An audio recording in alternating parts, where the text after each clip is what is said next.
Win, nice bounce back win for you guys today. Yeah, we addressed this year being a better team on Sunday, and the championship years.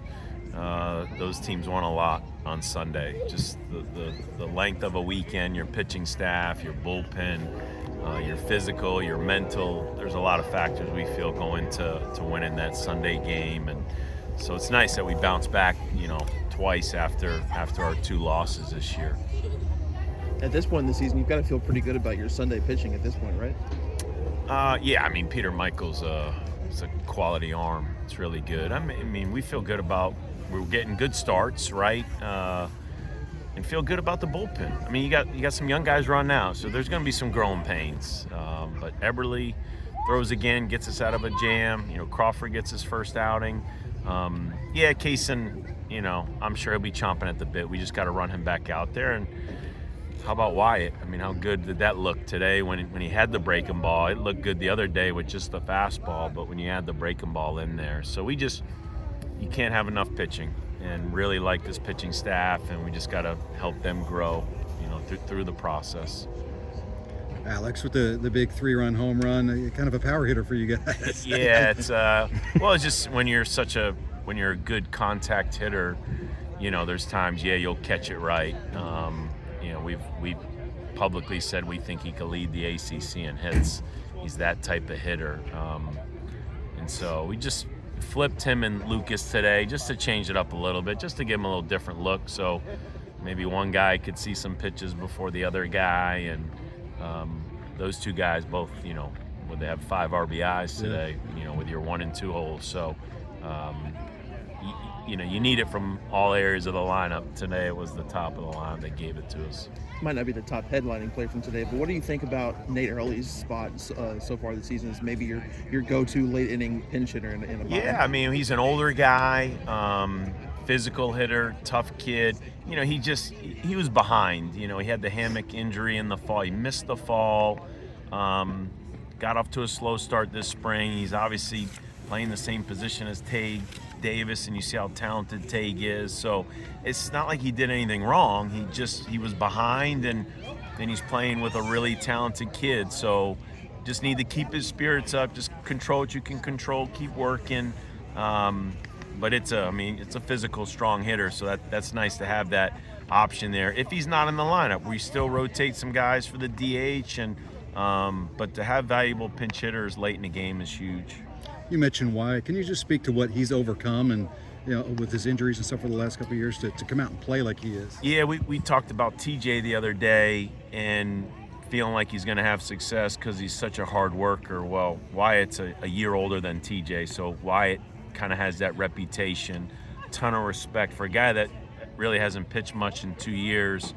A lot of respect from his teammates, from the staff, because of how hard he works. And he's been in the storm, right? As we talk about it, a lot of young kids never been in the storm, but he's already been in the storm, and he's on the other side right now. So it's for me, just you want these guys to enjoy college baseball and have fun. And now that he's healthy, man, you're getting to see a special pitcher. So really happy for him.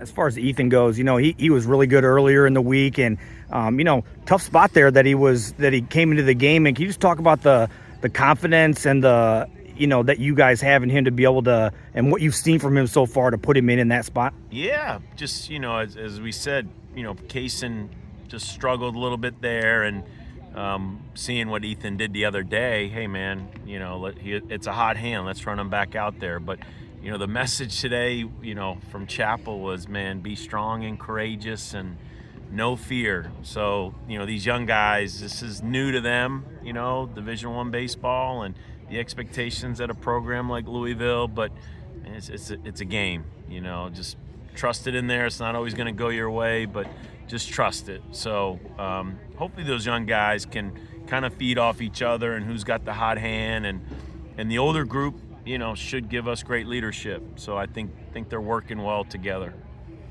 A little bit off tangent, but you take a lot of pride in how many professionals you put in the big leagues and who's going to be the next guy. What do you think about what you've seen out of Cooper Bowman in spring training with the Reds so far? Yeah, I got worried. What was he in left field today for the Reds? So, when you're the infield coach for these guys and then you see them play in the outfield, I don't know. It's mixed emotions. Like, man, I hope I did a good enough job with him in the infield. But I saw Solak hit a home run yesterday. But, yeah, Cooper was one of those junior college guys. We just had him for 1 year. Selfishly, I would have liked to have had him a little longer. But that's what happens when you get really good junior college kids.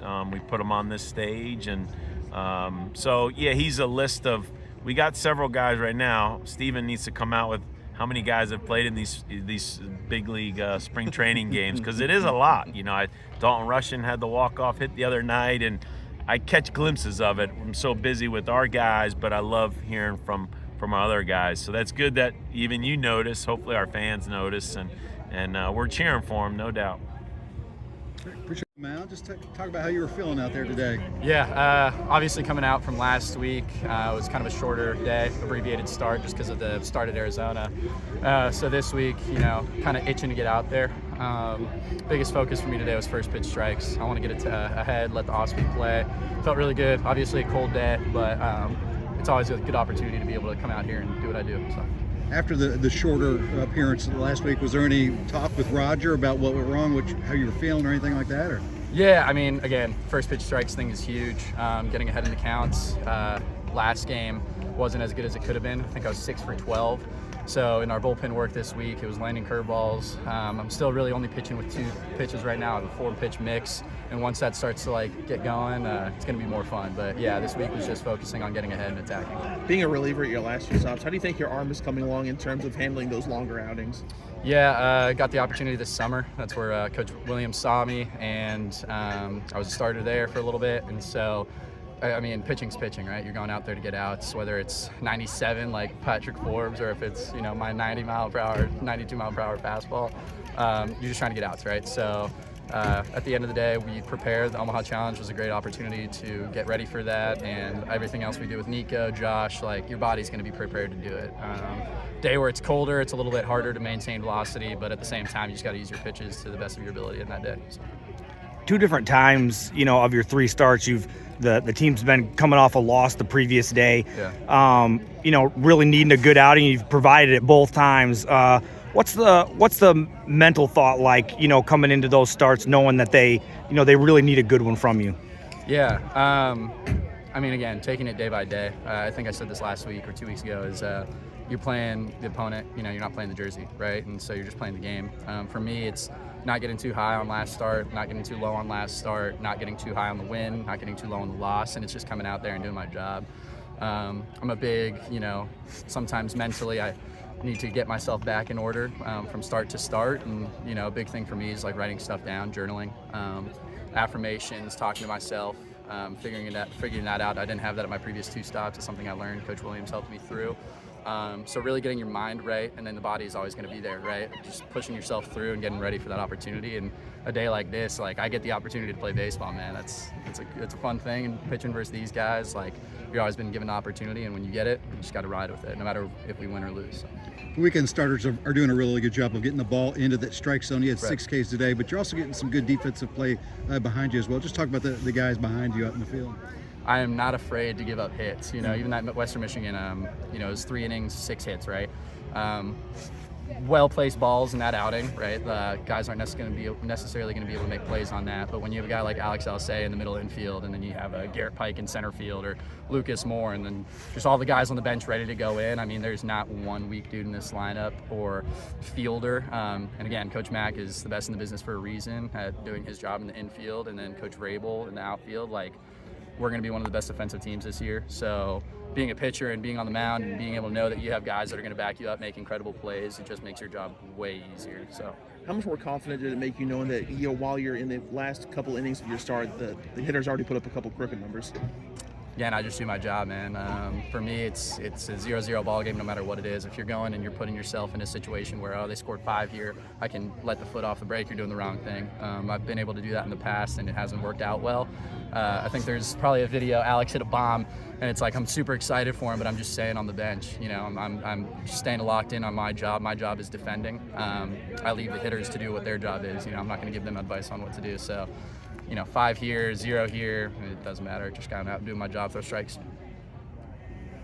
Awesome. Big win to cap off the series for you guys to win it against St. John's, and it all started with your 3-run home run. How are you feeling there at the plate, getting that big power hit off? Yeah, I was feeling pretty good going into that bat. I got my first hit off the way, and just really just a special moment for me because that doesn't really happen much. But it was a lot of fun just going in there and just competing and just moving the ball, and look what happened. What's the emotions once you're crossing home plate and re-entering the dugout after that big hit? It's the best feeling. I mean, I said it doesn't happen much, but when it comes, it's a special feeling. What were you looking for there at the plate in that specific at bat, and just obviously got a good barrel on it. You know it was gone when you hit it? No, I didn't know. There was a guy on, I believe, third and second, so I was just trying to move it, hit it to the second baseman, but he gave me a good pitch to drive, and I didn't really know it was gone, but I just was doing whatever. Dan mixed up the lead off today, put you at the 2 and put Lucas in the 1. What were your thoughts when you first learned of that? I believe Lucas is one of the best leadoff hitters in this country, so it just frees a lot of guys up when we're in the box when he's on base, because he gets on base. So you just know, like, you have to be ready to hit when he gets on base. So it's a lot of fun when he's. Of course, people like to talk about the power hitters like Zion and other guys like that, but how important are guys like you and Lucas to this lineup who are kind of like the table setters for the offense? Yeah, when you say table setter, we got to get on base, and so the power guys can get us in. So we got a special 1-2 that we've been kind of showing this past couple games, but it's important that we get on, start the game off, so then our big guys can come and drive us in. Talk about how much pride you take in your defensive play. We were just talking to Peter Michael up here, and you were the first player that he mentioned when we were talking about defense. Can you just talk about how much pride you take in being Yeah. I mean, the pitchers are throwing their hearts out on that mound, and you just got to be behind them because we're all a team, and you just got to take it to heart because, I mean, errors happen, but you just got to go out there and have fun and just do what you do, and you got to play free because we got each other's backs, and just, yeah, you got to trust each other. In terms of the defense and the move over to shortstop this year from second, obviously you've made some special plays, but also, are able to make, all the routine plays, all the throws. Can you just talk about the move over there and what that's been like for you this year?